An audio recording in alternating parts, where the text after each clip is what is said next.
अस्सलाम वालेकुम जी फ्रेंड्स। आज का जो हमारा टॉपिक है वो है इंडिपेंडेंट इवेंट्स। ओके, क्योंकि हम लोगों ने सीरीज स्टार्ट किया है प्रोबेबिलिटी एंड स्टैटिस्टिक्स की, तो उस सीरीज में आज का जो हमारा टॉपिक है वो है हमारा लेक्चर नंबर 38 का B part, independent event. Okay, तो आज स्टार्ट करते हैं। बिस्मिल्लाहिर्रहमानिर्रहीम, सल्लल्लाहु अलैहि मुहम्मद नूर मिन नूरिल्लाह सल्लल्लाहु अलैहि व आलिहि वसल्लम। तो देखते हैं, two events A and B in the same space sample, in the same sample space आना, इधर सैम्पल स्पेस आना था। ओके, चूंकि हम जानते हैं कि जब इवेंट्स है, इवेंट्स ए और बी है, जब इसको हम इकट्ठे करते हैं एक सैम्पल स्पेस बन जाता है। Okay, are defined to be independent if the probability that one event occurs is not affected by whether the other event has or not occurred, that is. यानी कि दो हमारे पास इवेंट है, इवेंट ए है, event B है। ये इस case में यानी कि एक लिहाज से है कि वो एक दूसरे पर इफेक्ट नहीं करते। इवेंट ए का बी पर कोई इफेक्ट नहीं होता और इवेंट बी का इवेंट ए पर कोई इफेक्ट नहीं होता। तो इस केस को हम कहते हैं ये इंडिपेंडेंट इवेंट्स है। तो उसके लिए जो हमारे पास मैथमेटिकल फॉर्म यूज होते हैं वो ये होती है। ये एक इवेंट के चेक करने के लिए है और ये भी एक है। जब ये दोनों हम देखना चाहते हैं तो ये इंडिपेंडेंट हैं दोनों। तो उस लिहाज से इन दोनों को कंबाइन करके हम इस तरह लिख सकते हैं। Okay, then follow that two events A and B are independent if and only if are. Okay हो गया। यानी कि हम देखना चाहते हैं कि जो हमारे पास ये इवेंट ए जो हमारे पास है ये इंडिपेंडेंट है या डिपेंडेंट, उसके लिए हम फार्मा ये यूज़ करेंगे। अगर हम देखना चाहते हैं जब इवेंट बी इंडिपेंडेंट है या ये, उसके लिए हम ये फार्मूला यूज करेंगे। अगर हम ये देखना चाह रहे हैं कि ये इसके लिहाज से जो है इसके लिहाज से इंडिपेंडेंट है, तो हम लोग उसके लिए हम ये फार्मूला यूज़ करेंगे। डन हो गया। तो ये हमारे पास एक छोटा सी इसकी इन्फॉर्मेशन थी, इसका मतलब एक। अब इसको हम एग्जांपल की समझने की कोशिश करते हैं। तो इसके एग्जांपल अगर मैं देखना चाहूँ कि जो इसकी एग्जांपल में आ जाता है कि सबसे पहले अगर सपोज करें आपने एक किस्मत पूरी है कि जिसको हम लॉटरी कहते हैं, तो डाली तो आप जीत गए हैं। तो अब आप पर कोई प्रेशर नहीं है, अब आपको अपना इख्तियार है कि जो आपने लॉटरी पैसे के जरिए जीती है या कोई भी बैग या कोई मोबाइल जीता हुआ है, तो आप उसको बेच कर पार्टी कर सकते हैं या किसी को दे सकते हैं या नहीं दे सकते। अब आप पर कोई डिपेंडेंट नहीं है और ना ही आप किसी पर डिपेंडेंट हैं।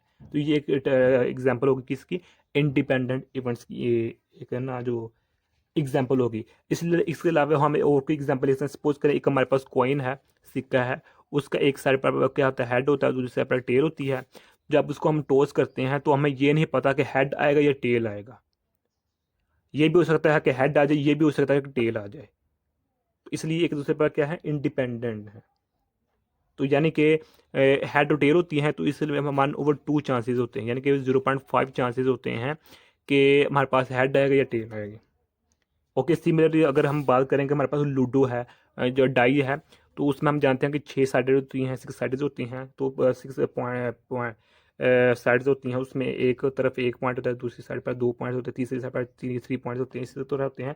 तो अगर हम चाहें कि हमारे पास 4 या 6 आवे, एक लूडो का दाना है उसको हमने रोल किया, तो हम चाहते हैं कि जो 4 वाली साइड है जहाँ 4 पॉइंट्स है वो आए, या फिर हम चाहते हैं कि जो 6 साइड पॉइंट्स वाली साइड है वो आए।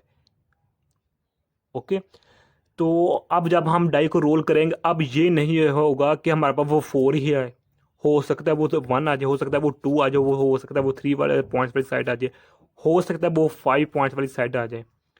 ओके, अब वो लूडो का जो दाना हमने फेंका था वो हम पर और हम उस पर डिपेंडेंट नहीं है, बल्कि हम एक दूसरे से बिल्कुल आज़ादाना है। ओके, हो सकता है वो 4 आ जाए, हो सकता है वो 2 आ जाए, हो सकता है वो 5 आ जाए, 5 पॉइंट वाली साइड आ जाए। ओके, ये भी किसी एग्जाम्पल है इंडिपेंडेंट की है। तो अगर इसके अलावा और कोई एग्जांपल लेना चाहे तो बहुत ज़्यादा है। तो आज का लेक्चर हमारे पास इतना ही, तो मैं उम्मीद करता हूँ आप लोगों को इस वीडियो की समझ आ गई। अगर इसके हम एक और छोटी सी एग्जांपल लेना चाहें तो वो इस तरह ले सकते हैं। क्या हमें सवाल में खुद बताया गया है, हमें सवाल में बताया गया है कि जो आप लोगों की प्रोबेबिलिटी ए है वो इक्वल है 1/4 के, और जो आप लोगों की प्रोबेबिलिटी ए गिवन बी है वो है 1/2 की इक्वल है। ओके, डन होगा। जबकि जो प्रोबेबिलिटी आप लोगों की बी गिवन ए वो आपकी है 3/2/3। ये तीनों चीज़ें हमें दी गई है। तो अब हमें ये पूछा जा रहा है, क्या हमारे पास जो event event A and event B ये इंडिपेंडेंट है या नहीं,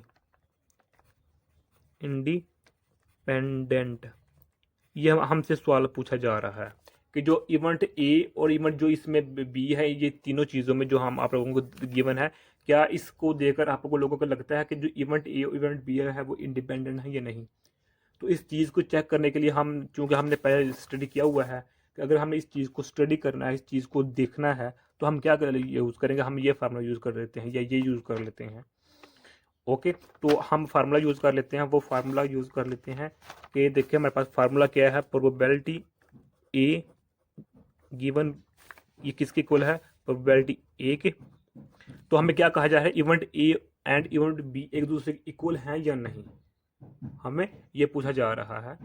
तो इधर इसकी जो वैल्यूज है वो हम पुट करते हैं। इसकी वैल्यू क्या है हमारे पास, ये है 1/2 है, और इसकी वैल्यू क्या है, ये है 1/4 है। तो ये इधर ही इक्वल नहीं है एक दूसरे के साथ से, ये इस एक दूसरे के इक्वल नहीं है। तो हम कह सकते हैं कि जो हमारे पास इवेंट ए और इवेंट बी है वो एक दूसरे के लिहाज से इंडिपेंडेंट है, नहीं है, बल्कि वो डिपेंडेंट है, यानी कि इसका इस पर और इसका इस पर असर पड़ता है। ओके हो गया। तो ये एग्जांपल थी, यानी कि अगर हमारे पास यही नहीं प्रूव हुआ तो हम ये इस स्टेप पर कैसे आएंगे। ओके हो गया। तो ये हमारे पास एक एग्जांपल थी। तो नेक्स्ट वीडियो में हम इसकी एक और नई एग्जांपल के साथ हाजिर होंगे। तब तक के अल्लाह हाफिज़।